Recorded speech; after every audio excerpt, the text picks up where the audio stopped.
For today's video, ito nga papunta nga tayo sa Sitio Dalay at Minanga ang nababalita ang crystal clear ng Peña Blanca, Cagayan. Kasama rin natin ang mga ating mga naikamangan dito sa Peña Blanca. Halos hindi ka nga mapapagod sa biyahe dahil sa sobrang ganda ng tanawin. Ito nga nag-stop over muna kami kasi dahil sobrang sakit talaga sa puwet kasi medyo umabot na ng 45 minutes. Pero okay lang, sulit na sulit naman ang pagod mo kapag nakita mo na ang view katulad ng mga ito. Ito nga, tumabante na ulit kami kasi medyo tanghali na nga at medyo umiinit. Ito nga mong makikita mong view dito sa Peña Blanca. Talaga makikita mo ang ganda ng Peña Blanca pag nakaabot ka na rito sa lugar na to. Halos marami na talagang pinagmamalaki ang Peña Blanca at makikita na nga natin ito ng ginagawang tulay dito. Dito mo makikita na nag-i-improve na talaga ang Lagom area. Ang dating rough road ay simentado na. Ang Minanga nga pala ay natutagpuan sa Lagom area. Sa Tagalog, tinatawag na looban. Yun una nga ako napadpad dito, talaga sobrahan ako sa layo ng lugar. Pero nung pabalik-balik na ako rito kasi sobrang ganda talaga. Halos hindi mo na mararamdaman ang pagod pag nasanay ka na. Dito nga meron nga tayo makikita na pagandang bahay. Tatsulok lang talaga. Ito na ang palatandaan na malapit na tayo sa papasok sa Sitio Minanga. Dahil nga sa sobrang init, marami tayo makakasabay na pupunta sa Sitio Minanga Dalaya para magtampisaw sa malinis na tubig nila. Hello kapasada! Dito lang yan. Dito papuntang Lapi. Ay, papunta to. Lapi, ito napapunta na tayo na Minanga. Pagpapasok ka na nga dito, medyo malayo-layo pa at saka marami ng rough road dito sa lugar na ito.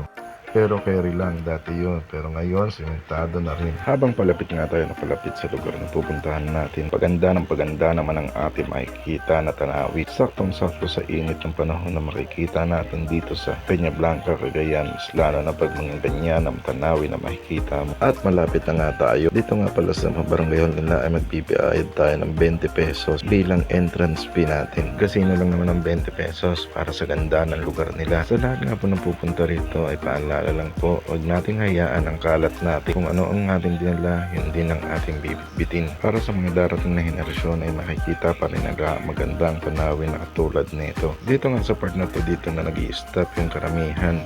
Hindi sila pumupunta rin sa lugar na pinamaganda. Dahil doon nila nakikita na marami na nag-i-stop over at doon na rin sila. Meron pa naman dito sa dulo, ayan katulad nito.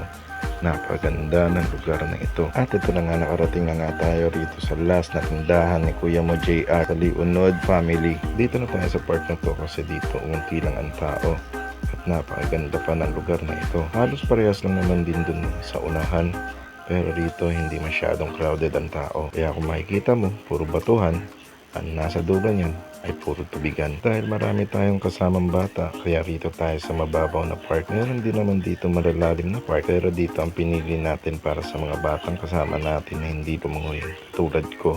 Dito na nga ay nagluluto na sila at si auntie naman ay kain na ng kain ng pipino. Ito na nga ang matalinong tambay na kasama ko. Ito nga nagluluto na sila ng fishball para pang merienda lang namin.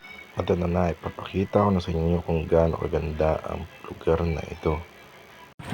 Kada pagsalubay para akong inaari, nalulunod sa batitos ng mundo. Sa kung ano lamang ang kaya ko.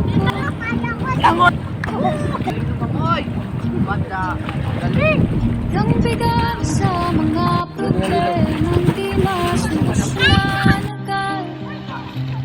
Parang wala nang bukas. Pwede bang